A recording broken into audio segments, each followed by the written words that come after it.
సరే, ఒకసారి ఊహించుకుందాం. ఇప్పుడు మనమున్నది ఫిబ్రవరి 2026. ఒమాన్లో ఒక గదిలో ప్రపంచ భవిష్యత్తును మార్చగల ఒక రహస్య మీటింగ్ జరుగుతోంది.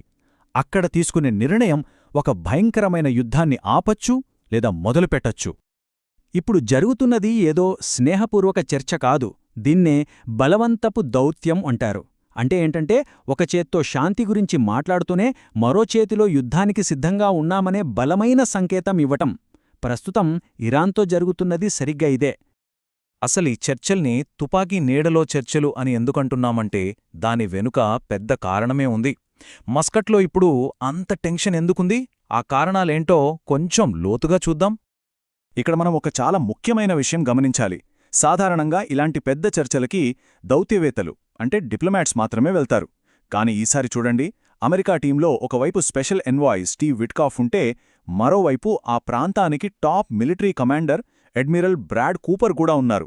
ఒక సైనిక అధికారి చర్చల టేబుల్ దగ్గర కూర్చున్నారంటే దాని అర్థం చాలా సింపుల్ అండ్ క్లియర్.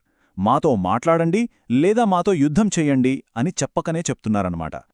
ఈ ఒత్తిడి కేవలం టేబుల్ మీద మాత్రమే లేదు, బయట పరిస్థితి ఇంకా సీరియస్గా ఉంది. అరేబియా సముద్రంలో యుఎస్ఎస్ అబ్రహాం లింకన్ యుద్ధనౌక మోహరించుంది. అవసరమైతే ప్రపంచంలో ఎక్కడికైనా వెళ్లి దాడి చేయగల B-2 బాంబర్లు రెడీగా ఉన్నాయి. ఇక ఇరాన్ ఎయిర్ డిఫెన్స్ని నాశనం చేయటానికి ఎలక్ట్రానిక్ వార్ఫేర్ జెట్స్ కూడా సిద్ధంగా ఉన్నాయి. అన్నిటికంటే ముఖ్యంగా హార్ముజ్ జలసంధిలో అమెరికా యుద్ధనౌకలు గస్తీ కాస్తున్నాయి. సో ఇరాన్కిస్తున్న మెసేజ్ చాలా స్పష్టం: డీల్ ఆర్ వార్. అయితే పరిస్థితి ఇంతదాకా ఎలా వచ్చింది? ఈరోజు ఈ గదిలో ఇంత టెన్షన్ ఎందుకుంది? అది అర్థం కావాలంటే మనం కొంచెం వెనక్కి వెళ్ళాలి. గత కొద్ది నెలల్లో జరిగిన 2 కీలక సంఘటనలు ఈ పరిస్థితికి దారితీశాయి. ఇరాన్కి ఒకదాని తర్వాత ఒకటి 2 పెద్ద దెబ్బలు తగిలాయి. మొదటిది జూన్ 2025లో జరిగిన 12 డేస్ వార్. అమెరికా, ఇజ్రాయెల్ కలిసి ఇరాన్ అణుకేంద్రాలపై దాడి చేశాయి. నతాంజ్, ఫోర్డో లాంటి కీలకమైన ప్రదేశాలు తీవ్రంగా దెబ్బతిన్నాయి. ఈ దెబ్బలించి కోలుకోకముందే జాన్వరి 2026లో దేశవ్యాప్తంగా పెద్ద ఎత్తున నిరసనలు మొదలయ్యాయి. ఈ 2 సంఘటనలు ఇరాన్ని ఒకేసారి సైనికంగా, రాజకీయంగా చాలా బలహీనపరిచాయి. ఆ నిరసనలను ప్రభుత్వం చాలా క్రూరంగా అణచివేసింది.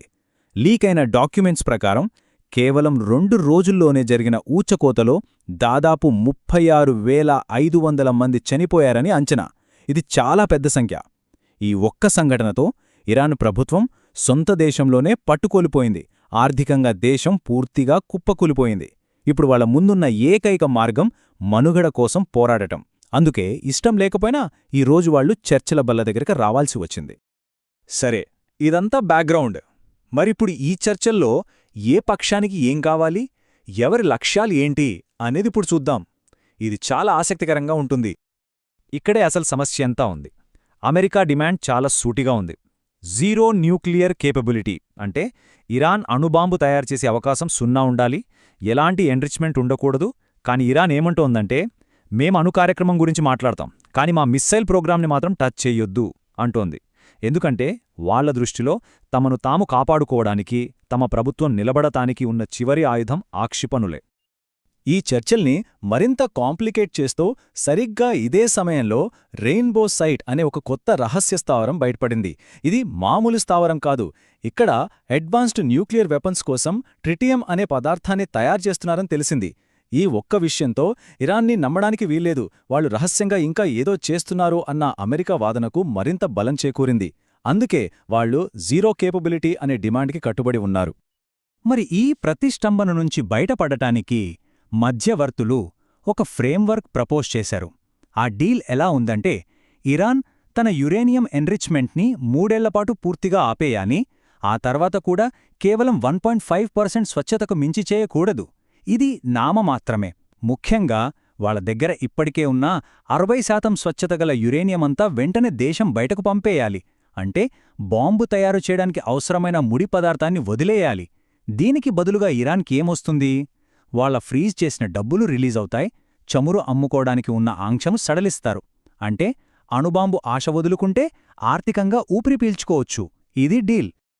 ఓకే, డీల్ టేబుల్ మీదుంది, ఒత్తిడి తారస్థాయిలో ఉంది. మరి ఇక్కడ్నుంచి ముందుకు వెళ్లడానికి ఎన్ని దారులున్నాయి? ప్రధానంగా 3 మార్గాలు కనిపిస్తున్నాయి. అవేంటో ఇప్పుడు చూద్దాం. భవిష్యత్తులో 3 రకాల సీన్స్ జరిగే అవకాశముంది. సినారియో 1, బలవంతపు రాజీ. ఒక ఒప్పందం కుదురుతుంది, కాని అది చాలా బలహీనంగా ఉంటుంది. ప్రస్తుతానికి అమెరికా అణుబాంబుని ఆపుతుంది, ఇరాన్కి డబ్బులొస్తాయి, కాని అసలు సమస్య మళ్లీ ఎప్పుడో ఒకసారి బయటపడుతుంది. సినారియో 2, చర్చలు ఫెయిల్ అవ్వడం. అప్పుడు ఇజ్రాయిల్ దాడులు మొదలుపెట్టొచ్చు. దాంతో అమెరికా కూడా ఈ యుద్ధంలోకి దిగాల్సి వస్తుంది. అంటే మధ్యప్రాచ్యంలో మరో పెద్ద యుద్ధం మొదలవుతుంది. ఇక 3వ సినారియో, ఇది చాలా ప్రమాదకరమైనది. ఈ ఒప్పందం ఒత్తిడి వల్ల ఇరాన్లోనే అంతర్గత కుమ్ములాటలు మొదలవ్వచ్చు. సెక్యూరిటీ ఫోర్సెస్ రెండుగా చీలిపోయి దేశం అంతర్యుద్ధంలోకి వెళ్లే ప్రమాదం కూడా ఉంది. చూశారా, ఏ దారి కూడా అంత ఆశాజనకంగా లేదు. సో ఇదంతా చూశాక మన ముందు ఒక పెద్ద ప్రశ్న మిగిలిపోతుంది. తుపాకి గురిపెట్టి బలవంతంగా కుదిర్చిన ఒక ఒప్పందం ఎప్పటికైనా శాశ్వత శాంతిని తీసుకురాగలదా? లేకపోతే ఇది కేవలం కొన్ని రోజులపాటు యుద్ధాన్ని వాయిదా వేయడం మాత్రమేనా? జరగబోయే వినాశనాన్ని కాస్త ముందుకు జరపడం మాత్రమేనా? ఈ ప్రశ్నతోనే మనం ఈ విశ్లేషణను ముగిద్దాం.